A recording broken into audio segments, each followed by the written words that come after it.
During the Battle of Endor in Star Wars Episode 6 Return of the Jedi, the rebels destroy the second Death Star in orbit around the forest moon of Endor.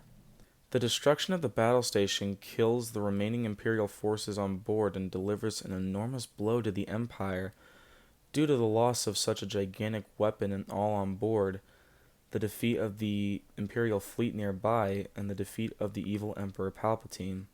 And our heroes are celebrating at the end, all dandy and fine now that Darth Vader has been redeemed. Add the special edition, and you get celebrations on numerous worlds across the galaxy against the Imperials. Sounds fine, right?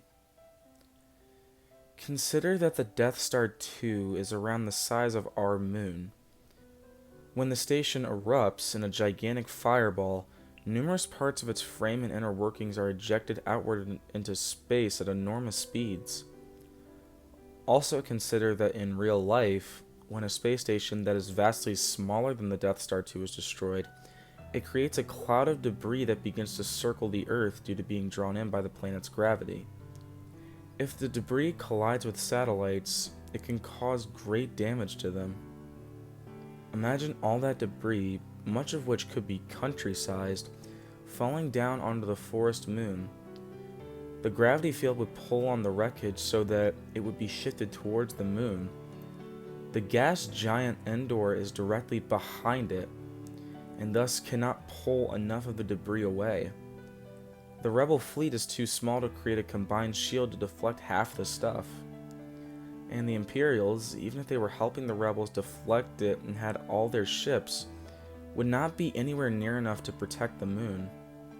The resulting impacts would practically annihilate the biosphere of the moon. Enormous clouds of dust would be thrown up into the air, blocking out sunlight for many miles. This would, in turn, be supplemented by the forest fires caused by burning wreckage strikes. The native population of the planet, the Ewoks, would have to be evacuated off the planet if they were to have any chance of surviving this catastrophe. It is doubtful that they would survive. The rebels are strapped for ships and could only evacuate a mild sliver of the Ewok natives. This would not be an unlikely event. One lone asteroid was enough to cause a global cataclysm that wiped out a great deal, if not a majority, of life on Earth during the age of the dinosaurs. Thus, the great victory of Endor would come at a great price. The Holocaust of nearly an entire population.